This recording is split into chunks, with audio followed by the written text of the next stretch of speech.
Vamos a dar la bienvenida a Gabriela Insúa. Vamos a hacer una breve reseña por su recorrido para que quienes no la conocen puedan saber. Ella es psicoanalista, supervisora y docente del equipo de abordaje de los efectos del acontecimiento traumático sobre la subjetividad del Centro 2.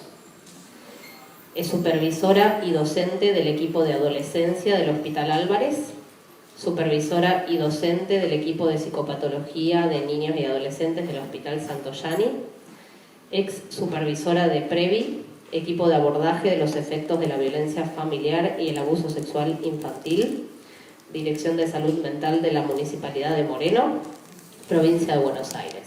Es miembro de la Cantera Freudiana, institución de enseñanza del psicoanálisis, y es autora de Volver al método, el ojo de la invención freudiana desde Lacan, elogio.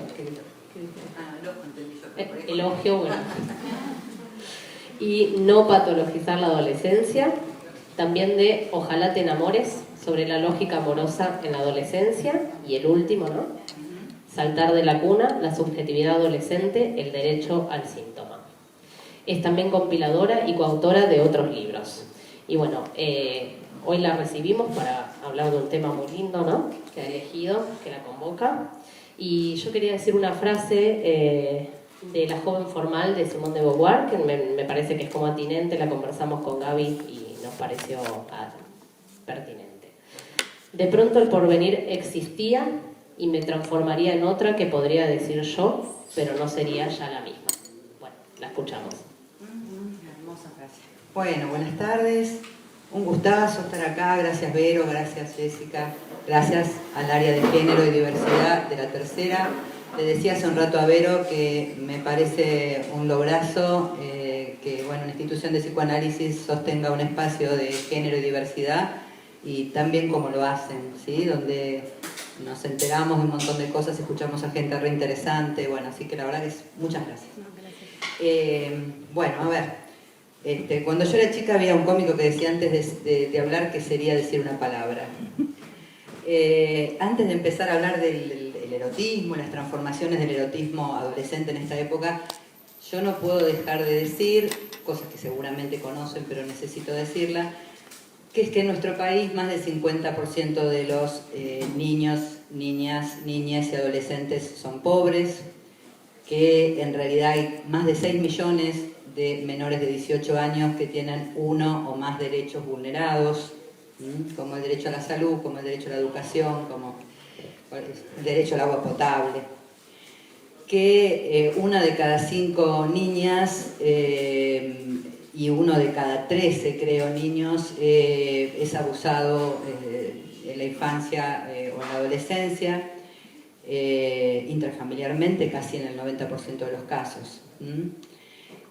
Pero bueno,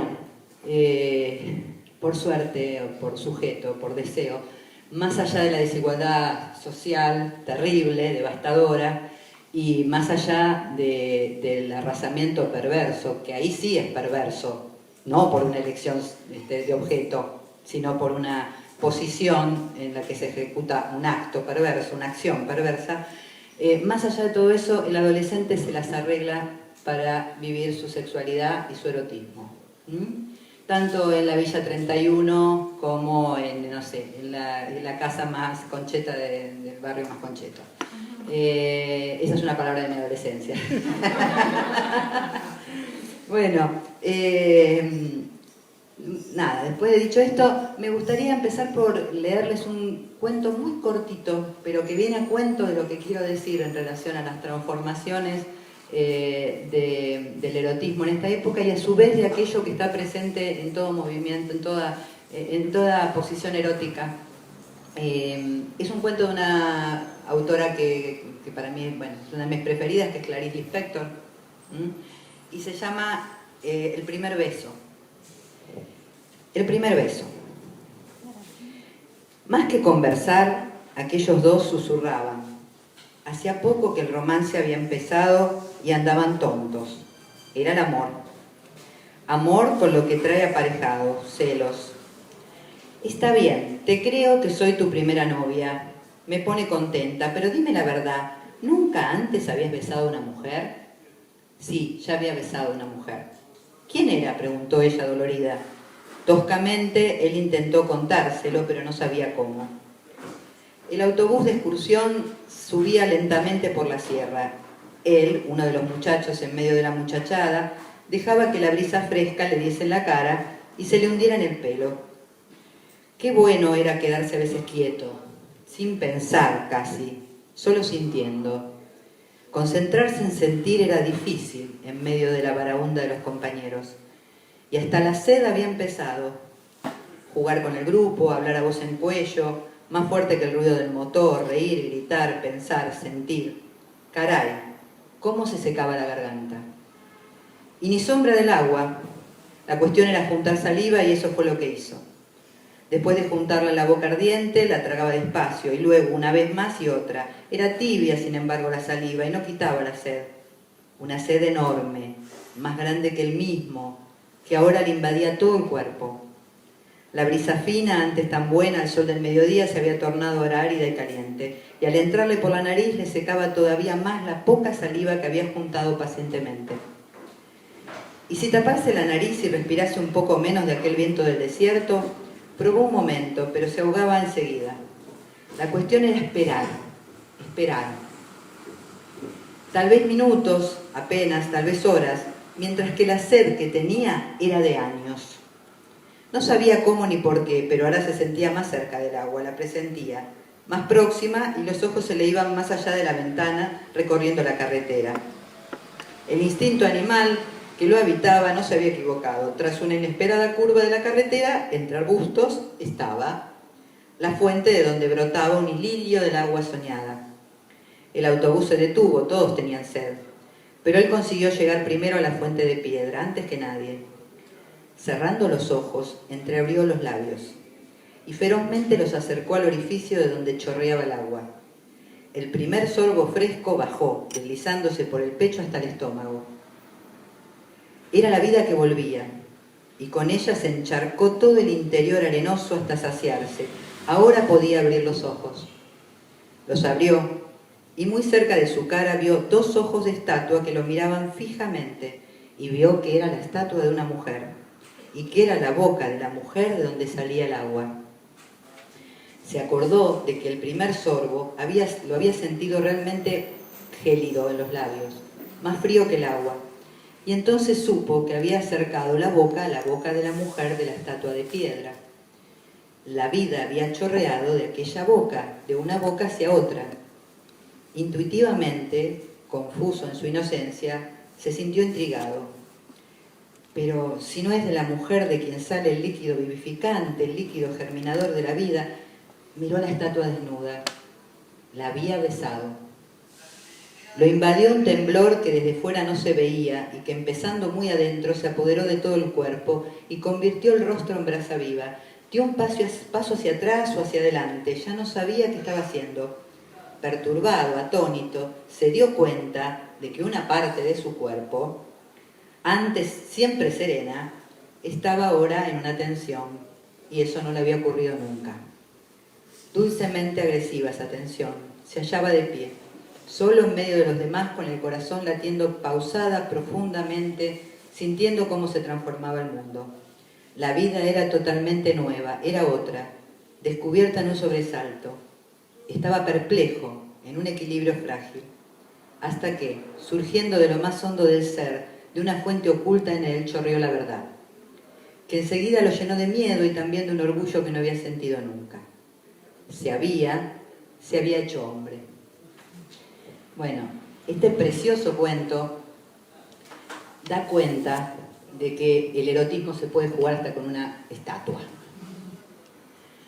Da cuenta de que el objeto puede ser cualquiera, como en eso bien lo dijo Freud, ¿sí? Y da cuenta de que el erotismo es una construcción. En ese sentido, entonces, lo que yo vengo a tratar de decir hoy acá con ustedes y a charlar y a ver qué les parece, ¿sí? Es un poco haciéndome cargo de una historia también, ¿no? Algunas colegas que estudian conmigo me dicen, bueno, Gaby, basta de hacerme a culpa. Pero claramente yo empecé la facultad en dictadura y me recibí con la democracia. Yo me recibí con 22 tiernos añitos el 5 de diciembre del 83.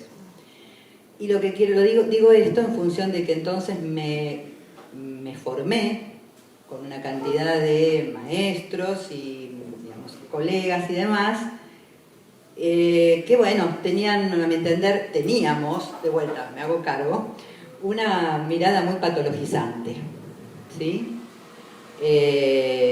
Muy patologizante, no solamente sobre el género y sobre la diversidad sexual y demás, sino muy patologizante sobre, bueno, aquello por lo que escribí el último libro, sobre el síntoma, por ejemplo.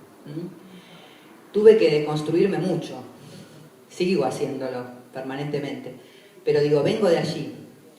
Y la verdad que vengo de allí, intento deconstruirme, por eso también puedo dedicarme a adolescencia y puedo sentir que está bueno lo que más o menos voy haciendo. Serán mis pacientes los que lo digan, no yo, pero creo que más o menos sí. Pero bueno, sabemos que hoy por hoy todavía hay muchos colegas que siguen sosteniendo aquello de lo que yo me fui deconstruyendo. Basta con abrir algún video de YouTube, basta con agarrar alguna clase de algunos teóricos de facultad para leer que la homosexualidad sigue siendo una desviación, o para leer que se sigue diciendo de los transexuales que son psicóticos. ¿Sí? Bueno, creo que el psicoanálisis tiene una deuda profunda con este tema, y una deuda profunda con los adolescentes sin duda, porque los ha patologizado siempre. Aún, para decirlo de alguna manera. El adolescente es la contingencia. Está bien, la vida es contingencia, esto está claro, ¿no? Lo que puede ser o puede no ser. Pero en la adolescencia... les quiero aclarar algo, no me quiero olvidar de esto, pero lo voy a hacer con una anécdota de un paciente, antes de empezar con lo más, más clínico, más...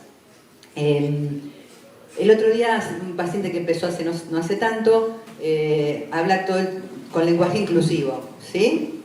Entonces me dice en un determinado momento, me mira y me dice, yo lo escuchaba atentamente y me dice, escúchame, ¿te molesta que hable siempre con la E? Con lenguaje inclusivo, ¿te molesta que hable siempre con la E? Digo, no, ¿cómo me va a molestar? Me parece un logro inmenso, ¿cómo me va a molestar? Entonces le digo, pero eso sí, discúlpame, pero a mí no me sale. Yo en las redes escribo el género con X, pero la E no me sale, debe ser, viste, una cuestión generacional, me cuesta, no es que no esté de acuerdo, me cuesta, entonces voy a estar diciendo a veces con E, a veces con O. Se tira sobre mí y me abraza.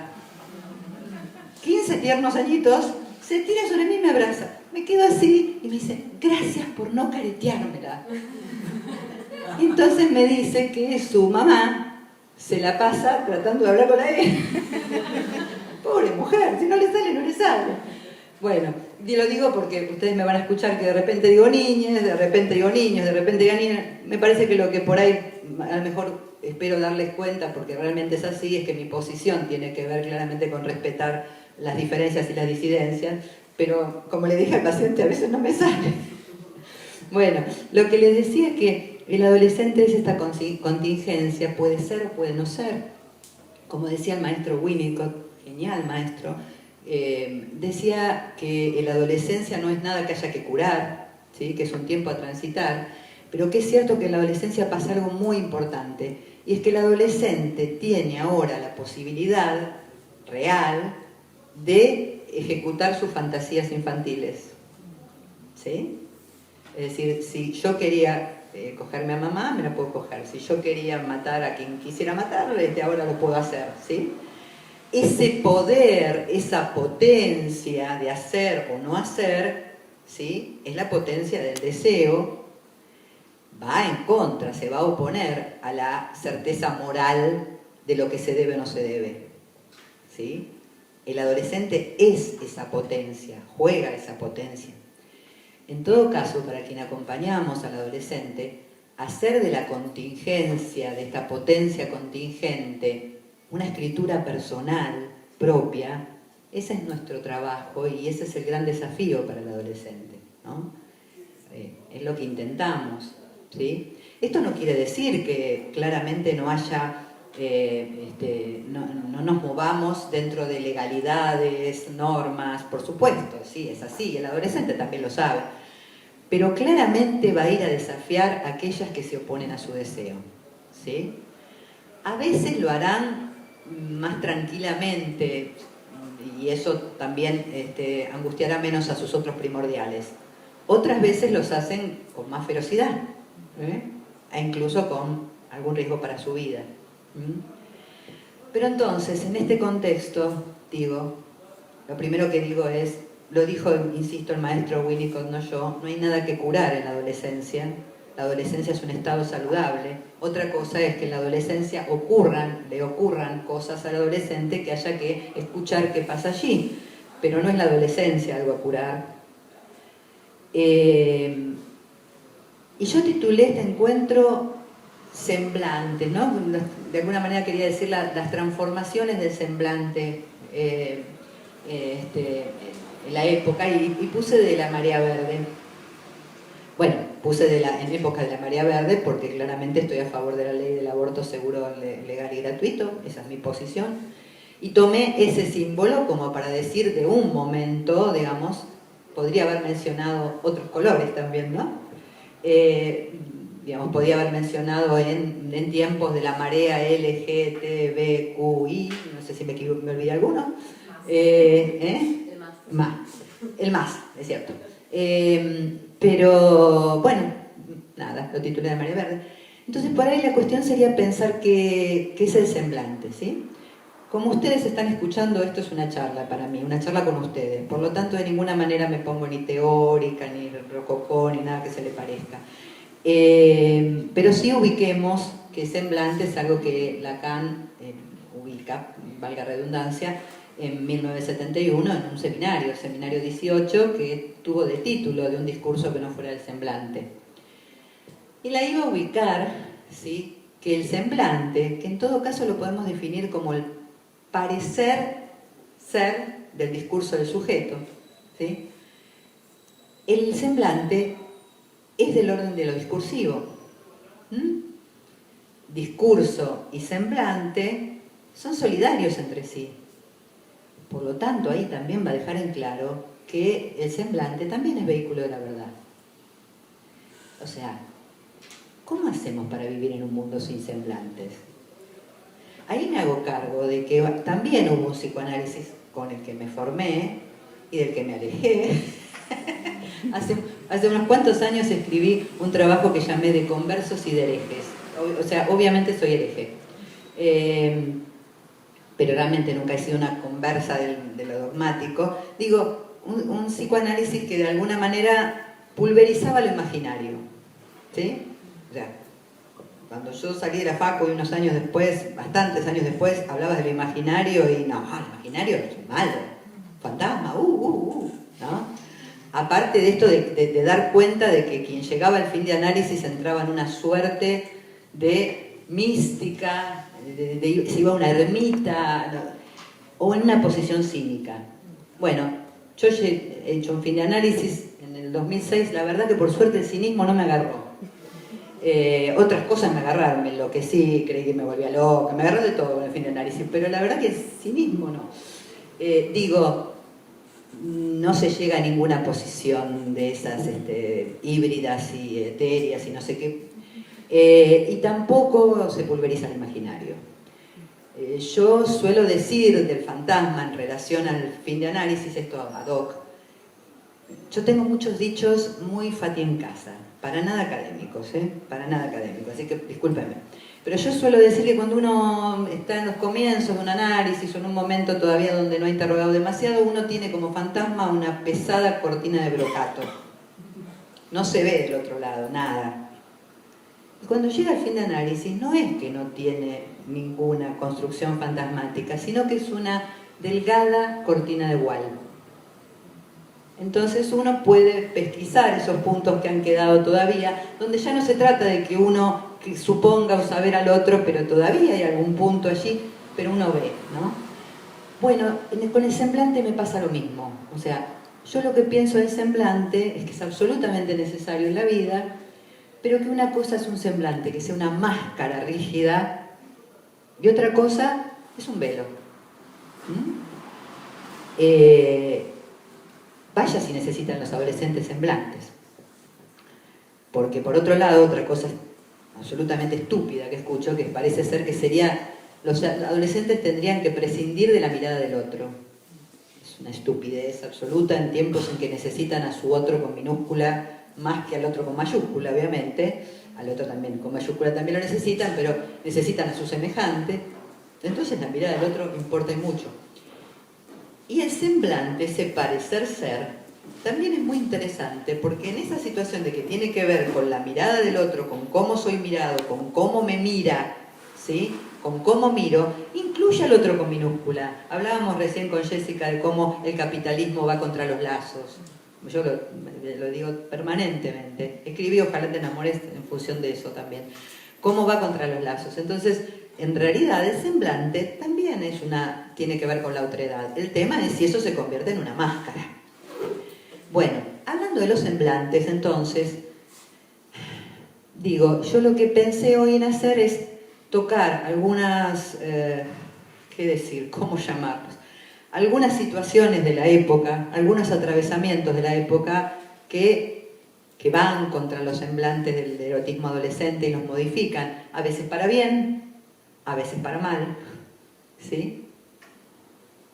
Vamos a ver, yo qué sé, la historia dirá, ¿no? No creo justamente en nada rígido. Me olvidaba decirles algo que por acá había notado. Si yo tengo que definir cómo describir un semblante de una forma más tal cual, más Fati en casa, diría que un semblante es una construcción singular, pero que también forma colectivo, ¿sí? Divinas, populares, en alguna época, ¿sí? ¿Se acuerdan? En mi época, como dije hace un rato, chetos, todas esas cosas. Y ahora hay otras y que tienen que ver con muchos colectivos que se nombran de distintas maneras, Softy, Dark, bueno, un montón de semblantes. Ahora vamos a ir a semblantes más profundos. Pero digo, hay atravesamientos epocales que entonces esas construcciones singulares que forman colectivo también modifican. Bueno, para empezar por la, no sé si sí, creo que la más dura, la más terrible. Yo escribí en este Psicoanálisis el Hospital. Psicoanálisis el Hospital, algunos la conocerán, es una revista que sale 2 veces al año y yo quiero muchísimo, realmente admiro a su director Mario Pujol y a Silvina Gancie, porque hace más de 20 y pico de años ellos sostienen una publicación que reúne un montón de, eclécticamente, todos estamos en distintas bueno, instituciones, líneas, lo que fuera, en derredor de un tema, ¿verdad? Pero todos trabajamos en la salud pública de alguna manera, desde la supervisión, desde el trabajo concreto con pacientes y demás. Bueno, esta se llamó Mujeres, no me acuerdo de qué año, 2017, Mujeres. Y yo acá escribí un artículo que titulé Femicidio adolescente, tu selfie te condena.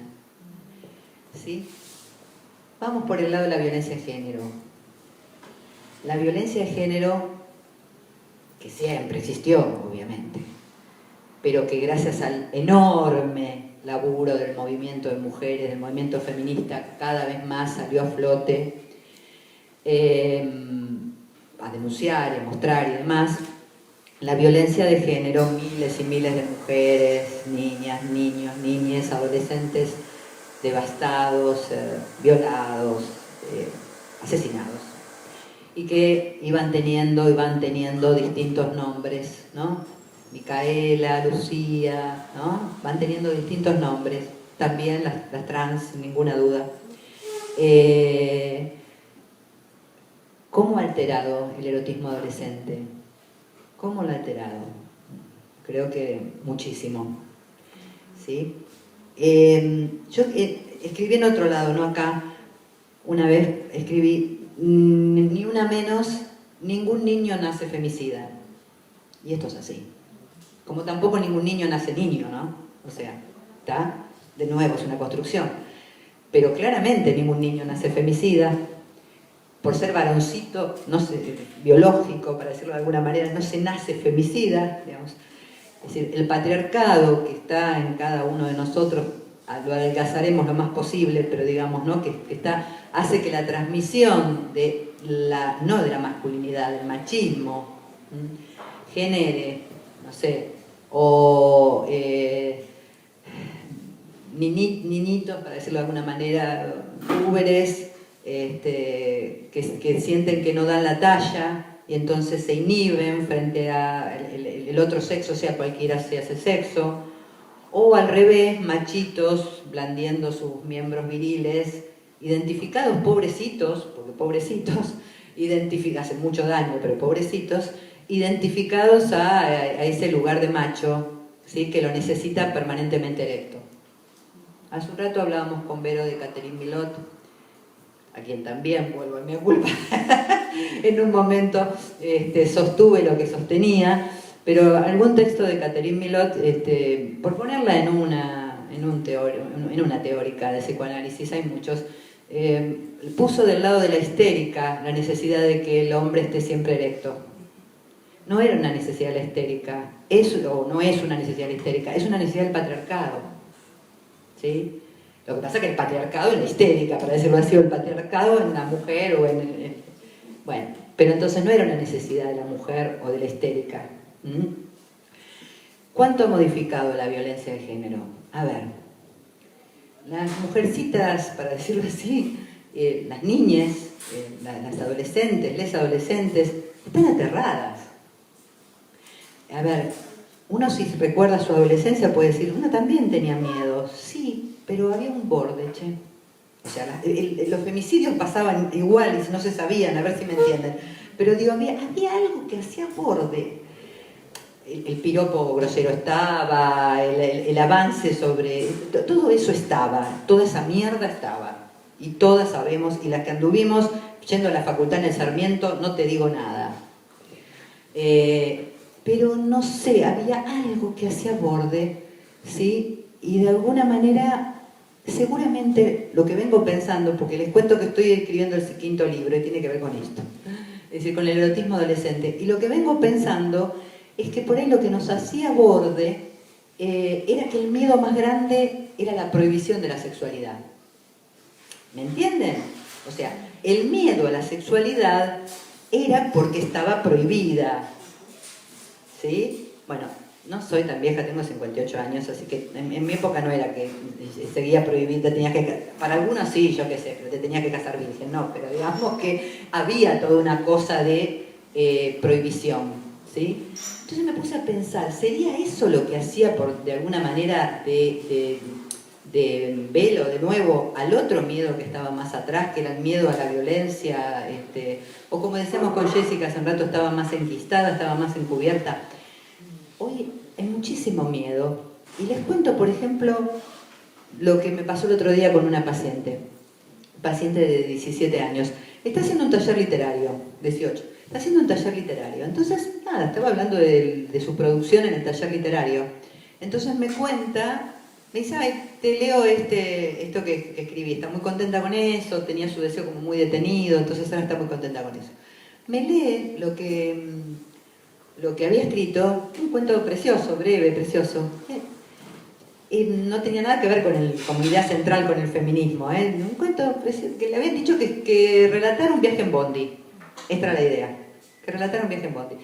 Entonces ella escribió y en un momento dice, yo lo recorto, yo lo escuché, ¿no?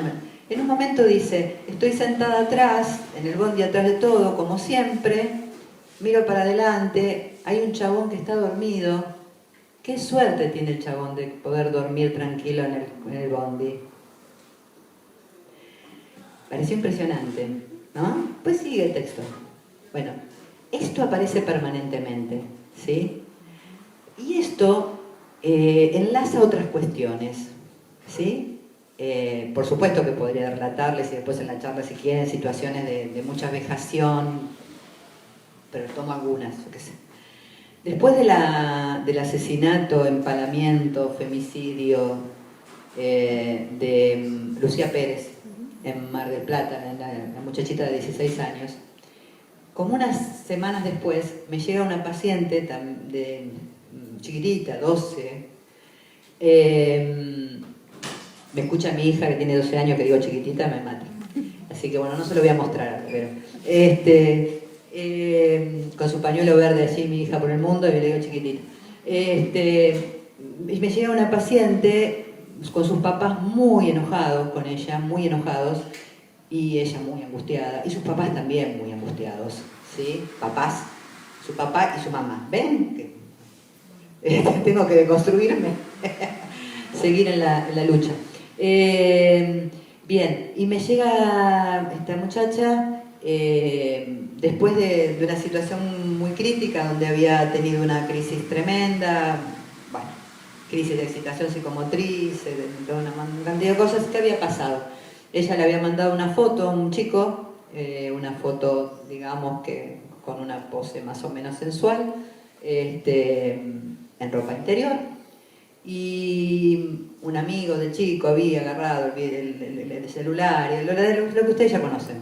Se había viralizado por todo el colegio, profesores, alumnos y demás, con la leyenda, ¿sí? La puta de primero, arriba de la foto, ¿sí? Bueno, estaban hechos, la verdad que estaba hecha percha, pobrecita. Cuestión que en un momento determinado yo hablo con el colegio para acompañar este proceso, para que pudieran hablar o que hicieran algo para hablar con los compañeros y con todos los que tenían que ver con esto, ¿no? Bueno, me reciben con cierta reticencia, yo qué sé, la directora, pero bueno, sí, vamos a hablar, vamos a hacer una reunión. Yo le pedí que vamos a hacer una reunión con todos los primeros, le digo, bueno, una reunión con todos los primeros, con la nena no, por favor, en todo caso, ¿sí? Si ella quiere, con sus compañeros, bueno, nada, estas cosas. Pero me dice la directora al terminar, bueno, pero usted, licenciada, por favor, que ella entienda lo que hizo. Yo, como en 34 años de laburo, 35 aprendí de diplomacia, no le dije nada a la directora, pero corté y escribí en un papel, porque eso hacía con los libros. Escribo, ¿viste? Y después dije, ¿qué hizo? ¿Qué hizo? En la época de la selfie, mandar una foto a un pibe con el que estaba transando, chapando, lo que fuera. ¿Qué hizo? Y ahí, tiempo después, escribo este artículo. Y lo voy a leer así como lo escribí porque me da ganas, pero porque tiene que ver con esto, ¿no? El imaginario social es tan renegatorio que el acto perverso parece ser la foto de un adolescente y no el hecho de que alguien se sienta con derecho de violar o quitar una vida porque se excita frente a esa foto en el espejo virtual. La cultura ha aplastado en la hoguera o con químicos a millones de mujeres a lo largo de la historia, ante el desborde de la erótica femenina que asusta a lo falocéntrico. La osadía de jugar los movimientos de Fordá adolescentes, conjugados con el extravío inquietante de la erótica femenina que amanece desbordada, sin el rígido borde del super yo del que intenta liberarse, produce o la avidez del pedófilo o la horrorización de la moral. O ambas combinadas, y por tanto las mujeres a advenir son mal vistas, maldecidas y se merecen excomunión y muerte. Y escribo acá un párrafo de Arthur Miller en Las brujas de Salem. La caza de brujas fue una manifestación extrema del pánico que se apoderó de todas las clases sociales cuando la balanza empezó a inclinarse en favor de una mayor libertad personal. Al ser humano aún le resulta imposible organizar una vida social sin recurrir a la represión. Bueno, tu selfie te condena, ¿sí? ¿Qué hizo? Entonces, así como la violencia de género altera el erotismo, ¿sí? ¿Por qué no podría mandarle una carta erótica a su novio? ¿Por qué no podría mandarle una foto? Bueno, porque está el ojo, como decía Bachman, el ojo absoluto mirando y todo lo demás. Pero además porque está la posición patriarcal y sexista, sin ninguna duda. Ahora, esta es una de tantas, yo solamente puedo decir algunas, evidentemente, pero una de las cuestiones en las que la violencia de género altera el erotismo adolescente. También lo altera para los, vamos a decirlo así, permítanme, varoncitos, para los pobres varones. Y ahora les cuento entonces de un paciente. Un paciente de 14 años que viene justamente, en realidad sus papás lo traen por que tuvo ataques de pánico, pero el pibe está con una gana bárbara de abalanzarse sobre el otro sexo y no puede. Eso es lo que viene, esa es su demanda. O sea, la demanda de él es que es muy tímido, que no puede acercarse a una chica, que no le da, que no puede, esa es la demanda. Bueno, empezamos a trabajar con él esto, empezamos a trabajar su saber hacer con esto, ¿no? Con esta cuestión. Resulta que empezó a intentarlo. Entonces, después de bastante tiempo, le va bien con una chica, empieza a chapar con una chica y como ellos dicen, se casan. Vieron que los adolescentes ahora se dicen que están casados cuando empiezan a salir con uno fijo. Ah, esa no la sabían. Alguna que yo puedo. ¿Viste? Siempre están casados, ellos dicen casados. Entonces empieza a estar casado, digamos, con esta piba, empiezan a como hacer el chape exclusivo, digamos, ¿no? Y nada, estaban re bien. Y un día en una juntada, él que ya está gozando de esto de lo que le pasó al muchachito del primer beso, se ve que se le para. Y se ve, no, me lo contó, ¿no? Pero se le para y medio como que se pone un poco más pasional en ese chape en una juntada. Bueno, la muchachita, que también está atravesada por todo esto que dijimos, empieza los gritos. ¿Sí? ¡Ah! ¡Sos un abusador! ¡Violento! ¡Violento! ¡Violento! Mi paciente, que es, digamos, recién salida de una timidez extrema, quieto, según me cuenta, absolutamente pálido y demás, todo el grupo de amigas, ¿sí? Amigos, todos, se le ponen en contra, le empiezan a sacar fotos y suben, viralizan un escrache al abusador de 14 años. Bueno, como verán, él viene a sesión, me cuenta todo esto, destruido, no está yendo al colegio, no estaba yendo al colegio por unos días, unos cuantos días, me cuenta esto destruido y me dice, divino, me dice, no es fácil ser varón en esta época. Y yo lo miro y le digo, ¿sabes qué? Ser mujer no fue nunca fácil. Ay, le digo, sí, tremendo lo que pasó, tremendo, aparte fuera de joda fue tremendo lo que pasó. Y fue laburar con él, que esto no lo inhibiera más, y fue laburar de vuelta con la escuela. Pero ven, digo, fíjense cómo las cuestiones de la época, para bien y no tan bien, modifican el erotismo adolescente. ¿Qué tiene que hacer un pibe de repente si se le para, por ejemplo? O sea, ¿me siguen? Digamos, hay cuestiones que hay que trabajar también mucho con cualquier género en relación a la posibilidad de leer lo agresivo y no de que una erección necesariamente es agresiva si estamos en una situación de, por supuesto, consensuada. ¿Sí? Bueno, hay mucho que trabajar ahí. Entonces, miren de ese lado también. Después, como verán, yo hablo mucho de clínica, ¿verdad? Es de lo que más me gusta hablar. Con todo el respeto y el cuidado de no dar, por supuesto, ninguna afiliación. Pero otra cosa que me pasó interesante, pobre, una pacientita que bueno, que ahora vamos a pasar el tema de lo no binario, ¿no? Digamos, pero ¿estoy bien en tiempo? Una pacientita que está en un grupo, un colectivo feminista, bueno, y ella se nombra junto con otras amigas como bisexual, se define como bisexual, se enamora de un chico. Ella se define como bisexual, otro grupo, otra parte de ese colectivo se definen como lesbianas, se enamora de un chico.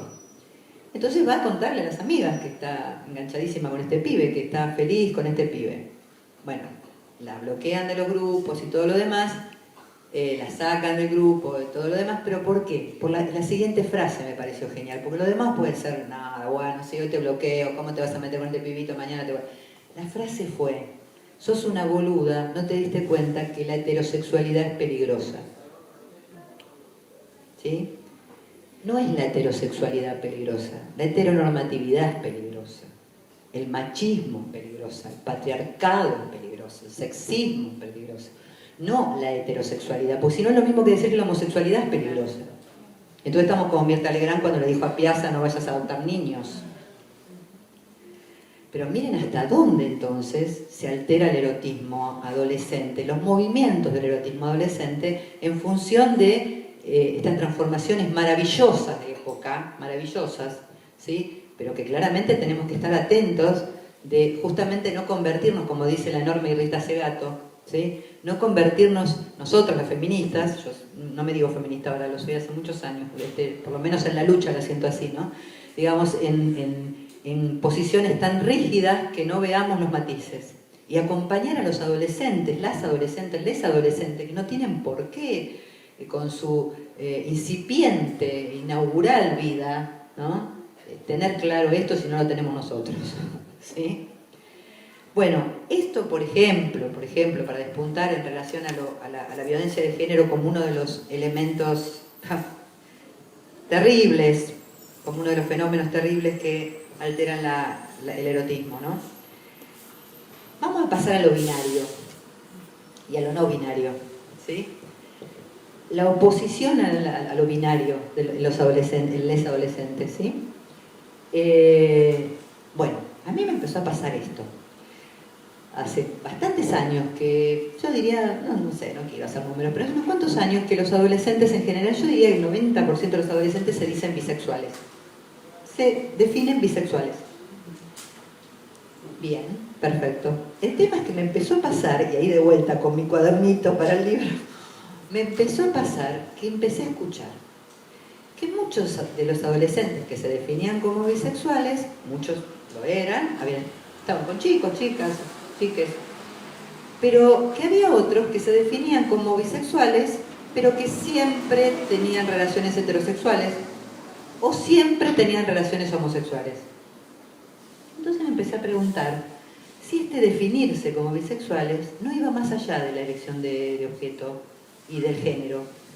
Me empecé a preguntar si no era justamente algo del orden de revelarse al otro, de revelarse al binarismo del gran otro. La semana pesada estuvo esta, la semana pasada no.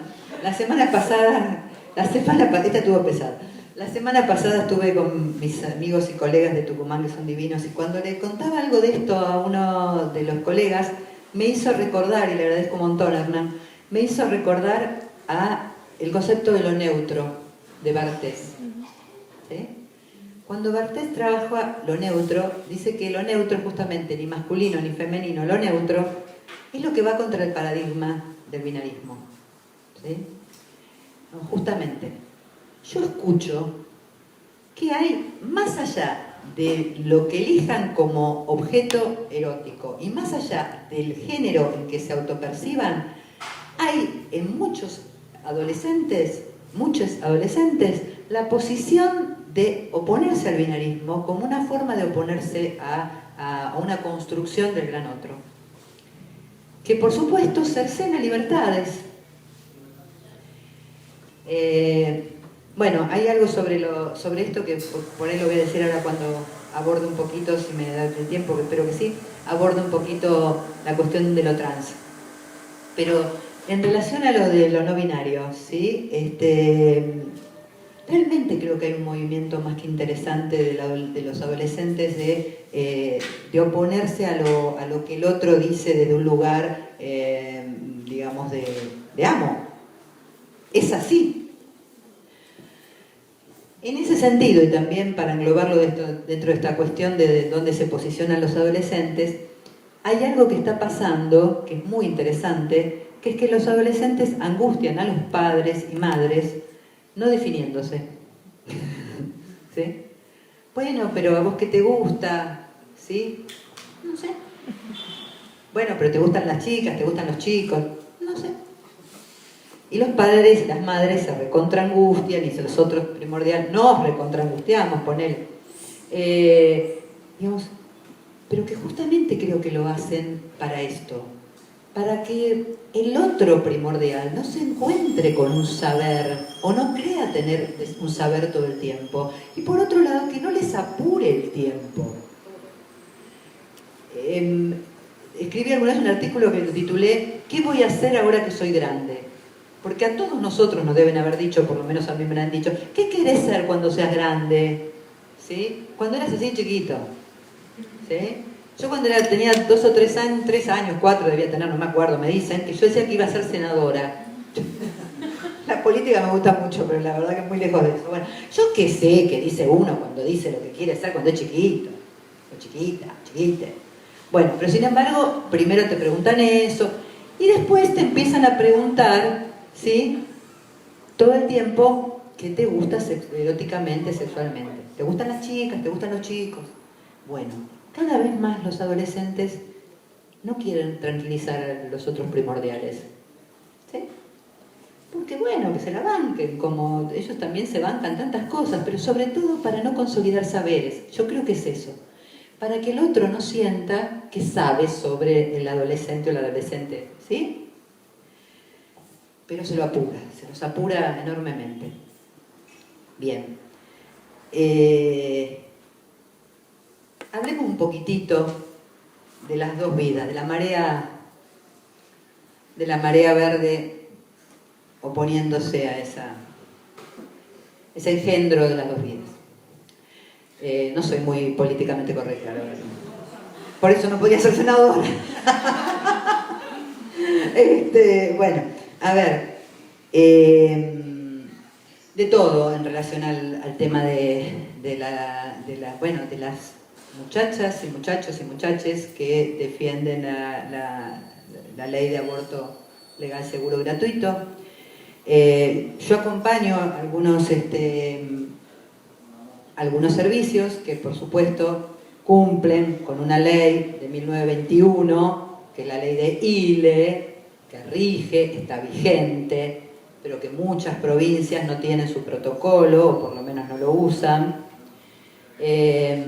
donde se hace la interrupción legal del embarazo en función de violación o en función de abuso, en función de riesgo de vida de la persona gestante o en función de riesgo de la salud de la persona gestante, que engloba lo físico y lo psíquico. Bueno, me ha pasado más de una vez acompañar a algún equipo donde las psicólogas del equipo, que son las que yo superviso, los psicólogos también, salen y son escrachados y son, les tiran cosas y todo lo demás. Y por supuesto que una muchachita que está dentro de un servicio sufriendo una situación que puede ser traumática, yo no digo que siempre lo sea, ¿sí? No digo que el aborto sea siempre traumático, digo puede serlo. Y también creo, como dije la otra vez en la facultad, en un panel que me invitaron a hablar de ILE, creo que si hay un plus del traumatismo que puede tener la situación de la ILE o de un aborto, que tiene que ver con la culpabilización de la clandestinidad. Al ser clandestino, todo lo ligado al aborto, aun cuando se trata de la ILE, que es legal, pero se lo hace sentir clandestino, entonces eso en realidad genera más traumatismo. Pero además tienen que escuchar que por la ventana les entra el grito de asesinas, asesinas, ¿sí? 12, 13, 14 años, 15 años, asesinas, asesinas. No se escucha el grito de violador, violador, nombrando el... Bueno. Eso por un lado. Por otro lado, miren lo que le pasó. Yo estaba con mi hija de 12 años, su primero 8M. Volvíamos de la Plaza de Mayo, veníamos hablando de un montón de marchas que la mamá recorrió en su vida, y me suena el celular. Y miro así, veo que era una pacientita que la verdad que, digamos, raro que ella llamara. Me sonó raro que ella llamara, no suele llamar. La atiendo en ese momento. Lloraba desgarradoramente, entonces me cuenta que estaba volviendo a la marcha, como yo tenía un pañuelo verde en el cuello, el pañuelo verde en la muñeca, que llegaba con otras amigas, iba caminando y de repente se cruza con dos señoras, más o menos de mi edad, 50 años, ponele 50 y pico, y que le increpan y le dicen que basura, asesina, ¿verdad? Y le dice, escuchen la coherencia, ¿no? Le dicen, no debías haber nacido. Coherente, ¿no? La mina. Bueno, y la agarra del cuello, una señora de 50 años agarra a una adolescente del cuello, del pañuelo verde, le tira, dejándole una marca importante y se baja. Bueno, digo, ¿no? Todo esto, digamos, también son cruces en el armado de no solamente del erotismo, sino de la posición ideológica, de la femineidad, del lugar en el mundo y demás.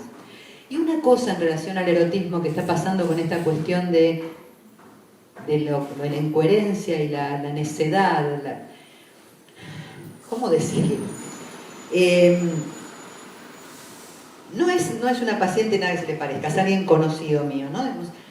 Alguien conocido, una señora conocida mía, me pregunta, yo que trabajo con adolescentes, si sé cómo es el tema de la implantación de, ¿cómo se llama? El chip de anticonceptivo. Gracias. Bueno, le digo que ¿por qué? Si la hija de ella tiene 11 años. Primero le digo que no sé mucho, que hay una paciente sola mía que lo tiene, más grande, tiene 17, 18 años y por diversas cuestiones se lo ha puesto. Pero le pregunto por qué, si tiene 11 años, ¿por qué pensó esto? Y me dice, no, bueno, yo quiero prevenir, yo quiero a ver si todavía después se hace un aborto. Bueno, me resultó muy loco, ¿sí? No porque esté en contra de ese chip, de hecho la paciente que lo usa de 18 años me parece acertado por un montón de cuestiones, insisto que no viene al caso. Lo que digo es que es muy loco, es algo como una niñita de 11 años estar apurándole el tiempo de imaginarla. Primero que no imagina que pueda usar forro, por ejemplo, ¿no? Parece que no imagina que debería usarlo y que tendría que usarlo en función de enfermedades, no solamente por el tema Pero me pareció de un apuro para evitar la concepción, ponerle eso, ¿cómo se llama? La gestación, pero además aclarando, un aborto no se va a hacer. Muy loco, ¿no? Y esta cuestión de apurar los tiempos, ¿no? De la vida de los hijos, hijas, hijes, ¿no? Fíjese cómo de alguna manera esto también, ojalá no hubieras nacido, ¿no? Una señora que está a favor de las dos vidas. El otro día en esa mesa que compartí con Jorge Volnovich y con una abogada feminista maravillosa, que era sobre ILE, Jorge dijo en un momento, tituló un trabajo que presentó, no son dos vidas, son muchas vidas. Y hablaba de la cantidad de vidas que quedan cercenadas en función del linaje de los embarazos adolescentes, los abusos, ¿no? Excelente trabajo. Yo me pregunto realmente qué lugar tiene el mundo adulto frente a todo esto, pero también me pregunto, como digo, la cuestión de los cambios en el erotismo adolescente, ¿no? Miren una frasecita de Foucault, Leveler, que me gusta mucho. Foucault decía: las teorías biológicas sobre la sexualidad, las concepciones jurídicas sobre el individuo, las formas de control administrativo en los estados modernos han conducido paulatinamente a rechazar la idea de una mezcla de los dos sexos en un solo cuerpo y a restringir, en consecuencia, la libre elección de los sujetos dudosos. En adelante, a cada uno un sexo y uno solo, a cada uno su identidad sexual primera, profunda, determinada y determinante. Los elementos del otro sexo que puedan aparecer tienen que pensarse accidentales, superficiales o incluso simplemente ilusorios. Un genio, ¿no? Bueno, pensando en les trans, hay un hermoso trabajo que le tengo que agradecer al maestro y amigo Guillermo Izaguirre haber sabido de ese trabajo, que ha hecho una antropóloga que se llama Florencia Tola. Es un libro que reúne su trabajo que se llama Yo no estoy solo en mi cuerpo. Es una genialidad. Yo no estoy solo en mi cuerpo. Les cuento, es un trabajo antropológico que Tola, la antropóloga, ha laburado con los Qom, con la comunidad Qom. Entonces es un trabajo donde lo que se mete es con todo, no solamente con la sexualidad, sino que se mete con el armado social, con todo lo que se mete un antropólogo, cultural y demás. Y por supuesto que toma la cantidad de teorías, algunas que nos dejan muy mal paradas a las mujeres, que los Qom tenían sobre cómo se genera la vida y demás. Pero resulta que en determinado momento, no sé si lo traje, en determinado momento ella está sentada como tomando nota y se encuentra con un señor, con un tal Severino, ¿sí? Sí, me parece que lo traje. Con Severino, sí. Es este el libro. Yo no estoy solo en mi cuerpo, cuerpos, personas múltiples entre los tobas del Chaco argentino. Y este señor Severino le dice, yo no estoy solo en mi cuerpo. Con esta frase, Ceferino, me expresaba en 1999 la importancia singular del cuerpo para la existencia de la persona humana y de las relaciones interpersonales. El cuerpo como condición de posibilidad de la persona, el cuerpo como vehículo de las relaciones. Un cuerpo que no es pensado exclusivamente como sede de una singularidad individual, ni como un dato irreductible de la naturaleza. Cuerpo, o más bien cuerpos, a través de los que humanos y no humanos, hombres y mujeres, padres e hijos se manifiestan, se transforman, se constituyen en devenir, existen. Un cuerpo poroso, múltiple, extenso, de fronteras borrosas, o más precisamente un cuerpo que por sus extensiones se vuelve poroso. Extensiones como el nombre, el calor corporal, los fluidos, la sombra, y no hace eso del cuerpo una totalidad fija y dada, sino una multiplicidad, ya que ellas provienen a su vez de otras personas, de otros cuerpos también múltiples. Un cuerpo que no existe como una unidad creada de una vez y para siempre, sino que deviene en la medida en que es constantemente transformado, alterado, puesto en relación. Bueno, yo creo que así miro, escucho, pienso a, digamos, les transgéneros, ¿sí? Y creo que también el adolescente intenta ser visto así. Yo creo que en su gran mayoría, no digo que no haya algunos que están muy cooptados por una posición más reaccionaria, para decirlo de alguna manera, pero en su gran mayoría el adolescente espera que sus otros primordiales le permitan ir viendo cómo los modifica el otro con minúscula, cómo los modifica su semejante, cómo les modifica la vida, qué van a elegir, si hoy eligen esto, si no lo eligen. Para terminar, una cosita, así charlamos, yo qué sé, ¿no? El otro día también en Tucumán, con los maravillosos colegas de Tucumán, las maravillosas colegas de Tucumán, tuve la oportunidad de supervisar un caso y había un muchacho trans, el caso era de un muchacho trans, que en realidad justamente tenía y sostenía y quería, y su padre en esto lo acompañaba, era el padre creo que estaba presente, lo acompañaba, presente en la historia, digo, ¿no? Cambió su semblante, pero no quería cambiar el DNI todavía, ¿sí? No quería ni cambiar el DNI, ni estaba pensando en hormonizarse, quería, claramente era un varón trans, pero lo que quería cambiar era su semblante. Bueno, sin embargo encontraba oposición a esto. Era algo así como que le decían o lo uno o lo otro, de nuevo, incluso dentro de lo trans. Bueno, yo aspiro a que podamos acercarnos a esta posibilidad de pensar que uno no está solo en su cuerpo. Pero me queda una cosita más para decir en relación a los trans, a lo trans en todo caso, hablando en neutro. Yo hoy me pregunto, y ojalá ocurra pronto, no soy senadora, pero soy militante, ¿qué le voy a hacer? Que un día de estos llegue un varón o una mujer trans a una escuela de psicoanálisis, siendo psicoanalista claramente. Vamos a ver qué hacen. ¿Sí? A lo mejor no la dejan entrar o no lo dejan entrar como miembro, a lo mejor sí porque es políticamente correcto, pero los días que hablen de que el transgénero es un perverso psicótico, ese día que no vaya.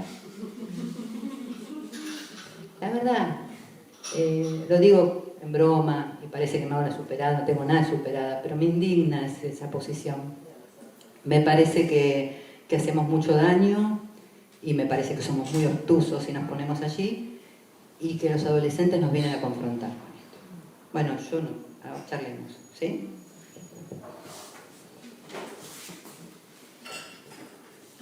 Bueno, está claro porque Gaby está acá, me parece. ¿Hay coincidencia? Hay coincidencia. Bueno, abrimos a preguntas o comentarios. Me quedaba pensando respecto a lo que dijiste recién, que respecto de elección de objeto, homosexualidad hubo siempre y también entraban en las escuelas y no se hizo nada, digamos. Se siguió hablando de que la homosexualidad era perversión delante de colegas que probablemente ocultaban también su homosexualidad. Maravilloso lo que estás diciendo, porque me acuerdo de sentirme incómoda yo, por colegas que sabía que tenía una elección de objeto homosexual y que estaban escuchando una clase de alguien que estaba hablando de que el homosexual era un perverso. Como así también me acuerdo de otra cosa. Me acuerdo que alguna vez alguien, digo por esto de apurar y no necesariamente psicoanalista, pero digo la posición del psicoanálisis, alguien que conocí, tenía un amigo que, bueno, casado, hijo, yo qué sé, y tenía un modo, un semblante, ¿sí? Feminizado, digamos, femenino, ¿sí? Algo así, ponele. Bueno, cambia de analista, no sé por qué, eso no lo sé, pero cambia de analista. Me entero meses después que el amigo de mi amigo tuvo un intento de suicidio, del cual zafó. Cuando charlo con mi amigo más extensamente, estaba hecho pelota mi amigo, y me dice, vos podés creer que la bestia de analista, la que fue a consultar, le dijo, a vos lo que te pasa es que no te haces cargo de tu homosexualidad. O sea, ¿sí? Mandó a ese sujeto que venía a consultarlo a algo que era de él, o lo que él veía, porque no sé qué le pasaba al sujeto consultante con su modo y su semblante. ¿Sí? ¿Está? Eso es no escuchar al sujeto y sí agarrarse a lo teórico. Me pasó lo que acabas de decir, que es tremendo. ¿Otro comentario? A mí me, empezamos con la frase esa de, ¿no? Que decía en la transformación, ¿no? En el yo, ¿no? Y pensaba en esto, último que hablabas de Florencia Tola, ¿no? Esto de la construcción en devenir, digamos, o sea, ¿qué sino eso, no? El otro día estuvo Grande acá y hablaba justamente de la multiplicidad. Qué grande, pero justamente de la multiplicidad de la personalidad también, o sea, bueno, algo que venimos charlando acá con alguna de las chicas del equipo también, o sea, hasta dónde ese yo queda inmutable y hasta dónde van estos amos, como vos decís, cuando apuntan a ubicate acá y ubicate acá ad infinitum, que me parece que esa es la otra, ¿no? Como gran complejidad de ubicarse en alguno de los lugares nada más. Por eso esto que vos hablás de la construcción, y me parece la construcción en la adolescencia, además que es como fundamental, tiene que ser una construcción en devenir, no es inmutable, ¿no? Totalmente de acuerdo. ¿Alguien más? Totalmente de acuerdo. Y como, si como analistas, como vos decís, vamos en intervenciones que van a consolidar ese yo, ¿no? Vaya a saber qué lugar, como en este joven iba a hacerlo pasar al acto, digamos, ¿no? O sea, porque es claramente obturante. Es que el punto es que, y acaba mucho más allá del erotismo, ¿no?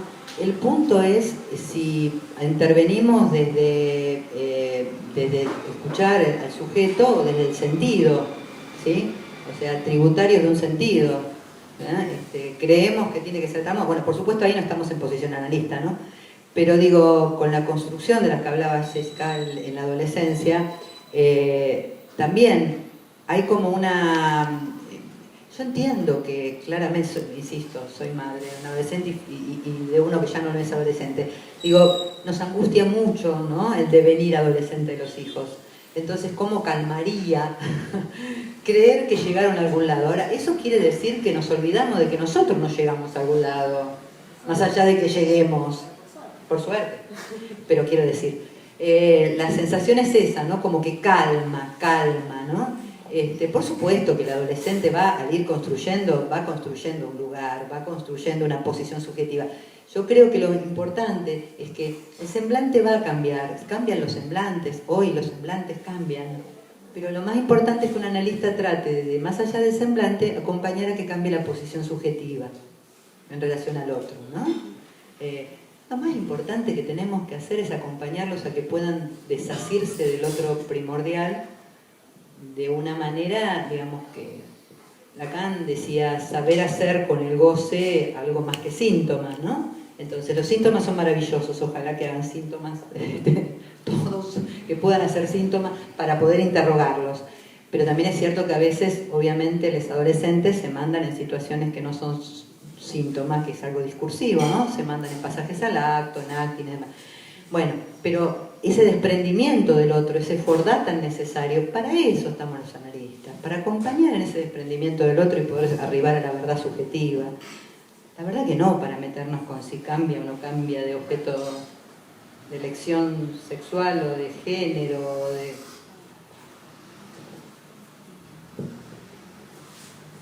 ¿Sigo hablando yo?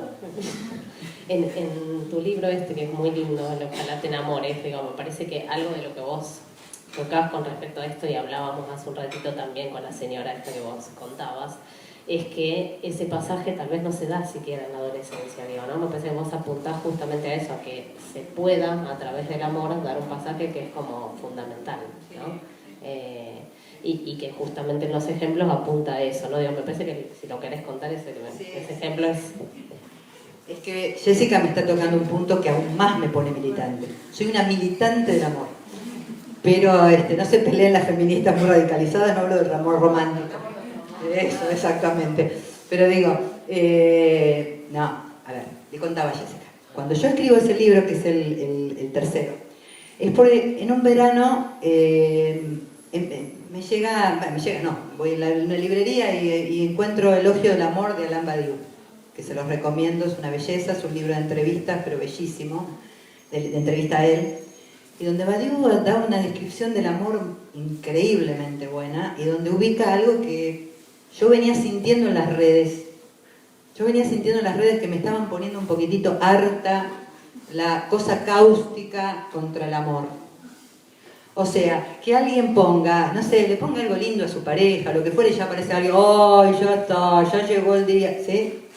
No te digo el 14 de febrero, que no tiene nada que ver con nosotros, te estoy diciendo, nada, esa cosa cáustica de no poder, no, uy, qué palagoso. Me estaba poniendo un poco molesta esa cosa. Digo, che, la pucha, son tan religiosos los escépticos, ¿no?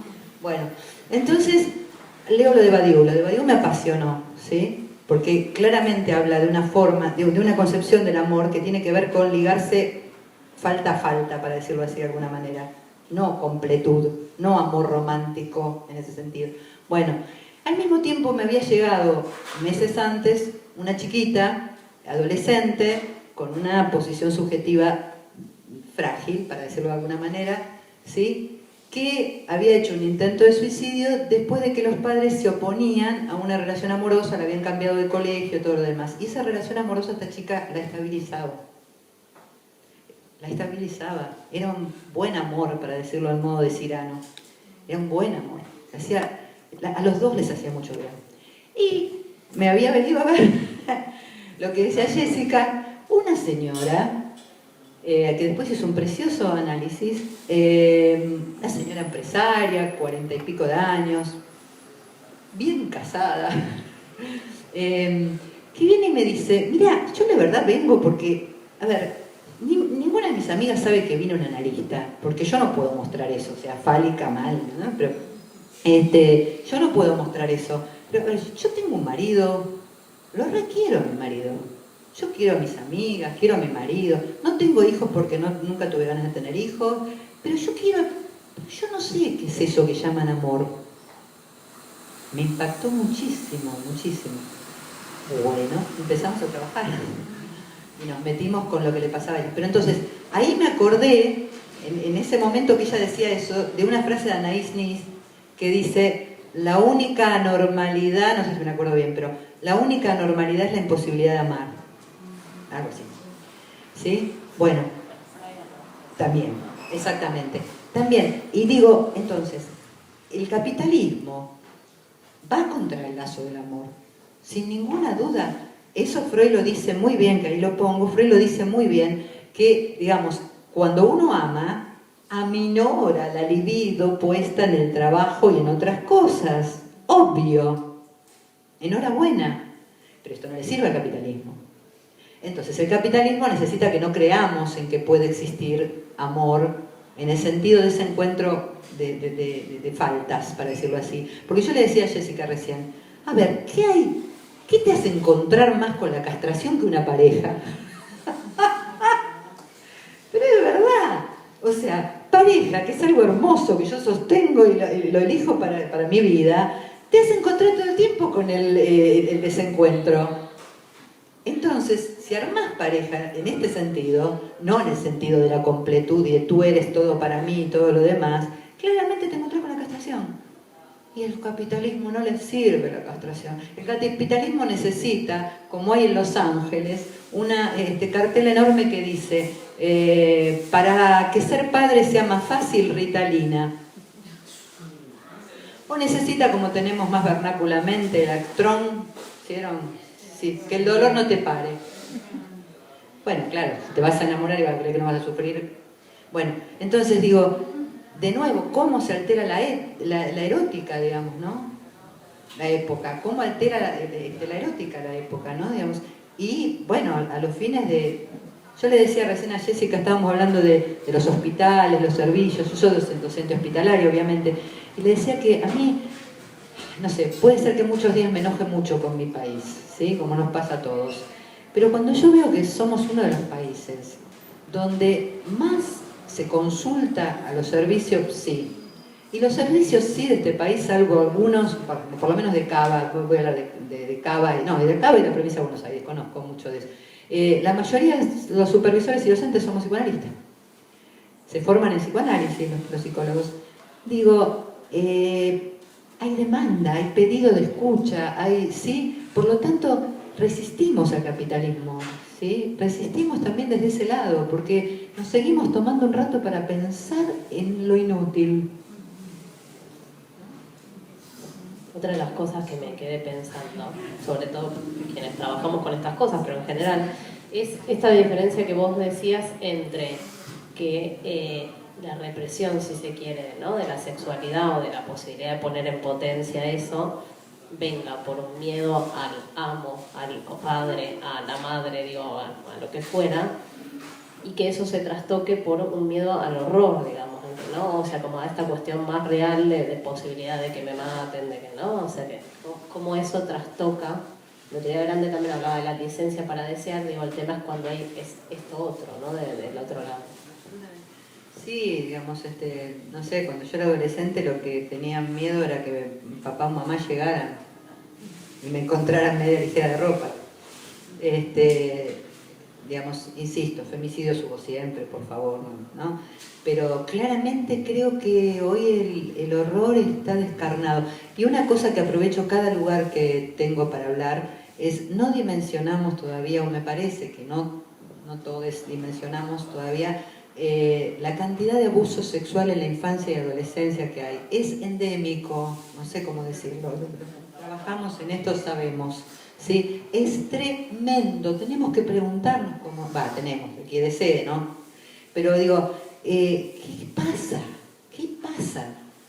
Porque sí es fácil pensar entonces en el trans como perverso, pero ¿qué se hace con pensar por qué caray tanto abuso?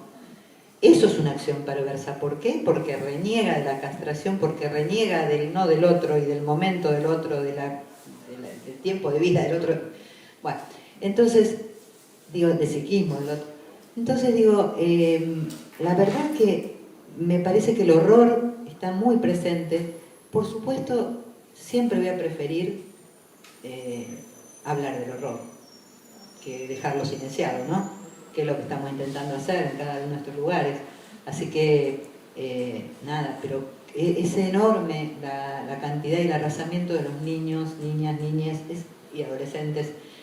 No me acuerdo exactamente las cifras, pero así como les dije que hay una de cada 5 niñas y uno de cada 13 niños, de esa cantidad, los abusos el 90% son intrafamiliares, de esa cantidad, creo que cerca del 50% son chicos latentes, o sea, chiques 7 a 12 años, ¿sí? Y después hay un porcentaje, 20 y pico, 0 a 5 años, 20 y pico, de 13 a 18 años. Es arrasador. O sea, bueno, lo sabemos, o sea, lo vemos en los servicios, lo vemos. Es arrasador. Y me parece que Claramente hay algo del horror que obviamente está presente y que, bueno, lo que decíamos recién, ¿no? Transforma los semblantes del erotismo a cualquier edad seguramente, pero bueno, yo en este caso hablo de adolescencia. En la misma línea de lo que te decía antes, me quedé pensando en la señora que quería evitar el aborto, digamos, ¿no? Es como una transformación, ni siquiera teme a la sexualidad de la hija, digamos, teme al aborto, digamos, ¿no? Es como súper interesante ese trastocamiento, ¿no? Porque en vez de ponerle la bombachita de lata, digamos, ¿no? Es como una modificación de, yo escuchaba como algo de eso, digo, ¿no? O sea, no es que no quiere que acceda. ¿Cómo se llamaba eso que le ponían? El Cinturón de castidad. Ese, cinturón de, ¿no? Cinturón de castidad, claro. Cinturón de anticonceptivo. Anticonceptivo, tal cual, pero como vos decís, pero elude las enfermedades, las otras posibilidades, digamos, ¿no? Sí, elude la pregunta por la sexualidad. A mí me parece una imagen muy violenta. Pero claro. Siendo tan chiquita la nena, ¿no? Claro. Estaba mirando.